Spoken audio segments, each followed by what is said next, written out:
It's another Raw video from your favorite YouTube scout, Draft Raw Authentic. Yes, I'm finally here making another video. And like I said, it's a Raw one, so there will be no edits. Yes, I got a haircut. I'm looking fresh. I'm looking new. I'm looking nice. I had a day off today. Haven't had really a pretty good solid day off, so I haven't made many videos. But if you see the title of this video, first of all, I just want to say I went live today earlier.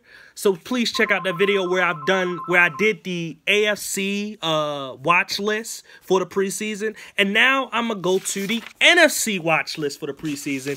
And then the next video that should be coming out after that will be the undrafted free agents. No particular order or what team, AFC, NFC. It doesn't matter. So, you know what? Let's just get into it. And I'm going to start with the NFC North. So for the preseason watch list, to explain it, if you don't know, what I'm going to do with this is that pretty much I'm going to name at least one player from each team in the NFC that I think that we should keep a close eye on. So let's just get into it. With the AFC North, we're going to start with the Detroit Lions. And I think that the guy that we have to watch the most is Kerryon Johnson. Yes, Kerryon Johnson. He's a guy that, you know, if you see any of my videos, I'm not the biggest fan of, but I can say that he is a solid running back, you know, and definitely for the Detroit Lions and what he can do.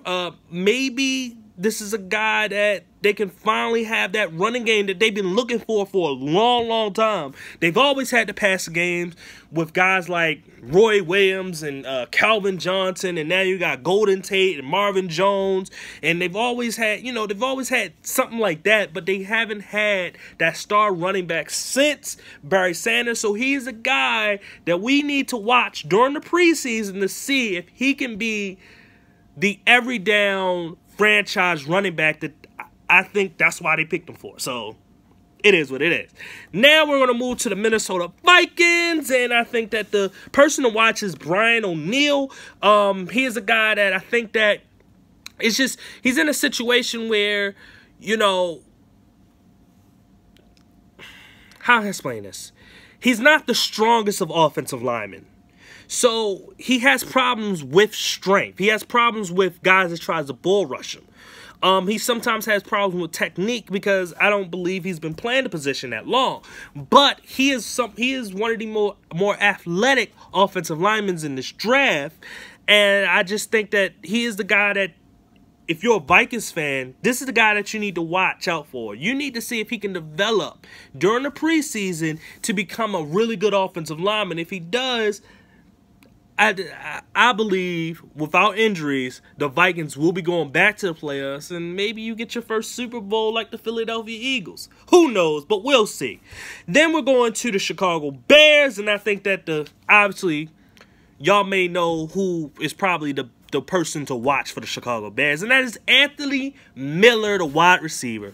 This guy's been making plays all over the field during training camp. I've seen some stuff on Twitter, you know, on Facebook. I've seen, you know, different stuff here and there on YouTube. This guy has been balling out, and he is a guy that you want to see him not doing the practice. Now we got to see him doing it on the field.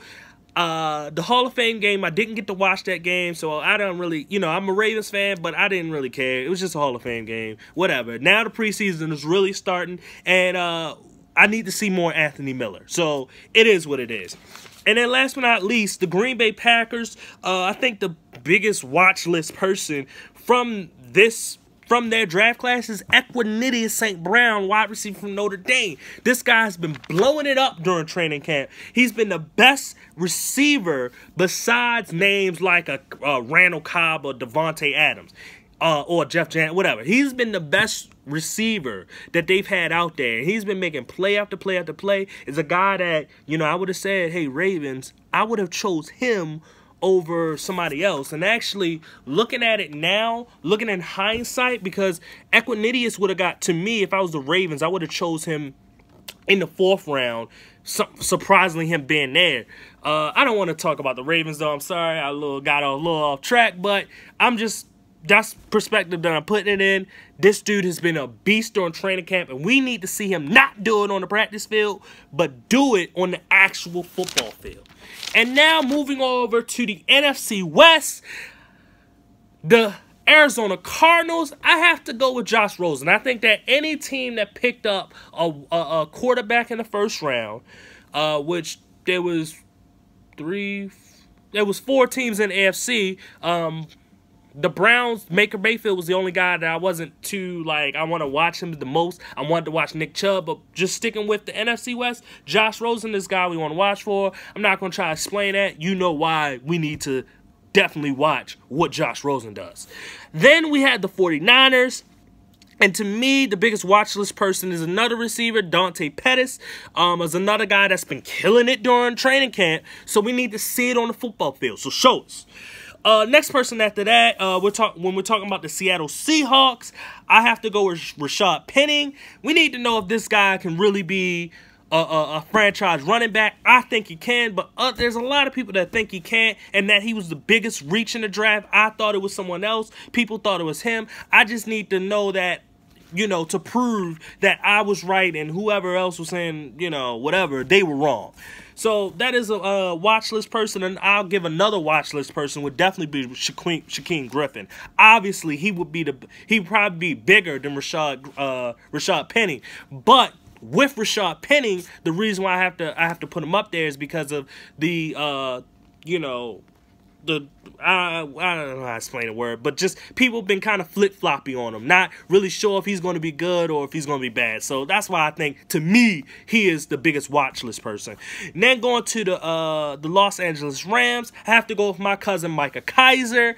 The Rams are playing the Ravens, so that is a huge thing too. He is in Baltimore. He will be playing tomorrow. It's a huge thing. Yeah, I was going to go to the game, but decided, not to. It's all right. It's whatever. I'm going to watch it on TV, and I'm going to see my cousin. Maybe, hopefully, I see him after the game. But Micah Kiser, to me, will be a person to watch.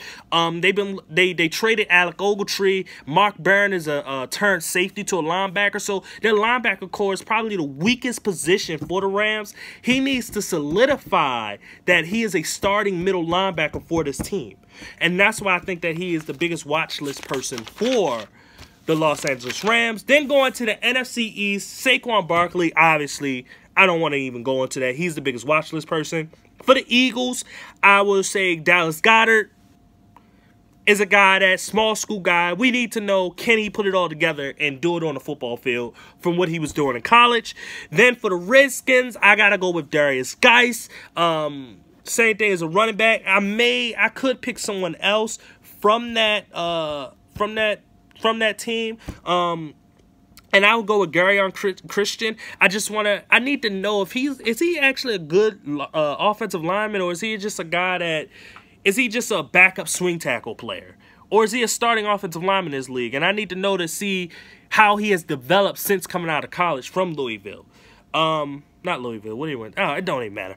Well, did he go to? It don't matter. So then with the Cowboys, I have to go with Michael Gallup. I know I'm choosing a lot of receivers and running backs in the situation, but obviously I've heard great things about Michael Gallup during training camp for the Dallas Cowboys. So that is, to me, that is the person that you have to watch for the most. I would go with the first-round pick because he's a guy that's a little unknown. You're not sure if he can be a franchise type of linebacker.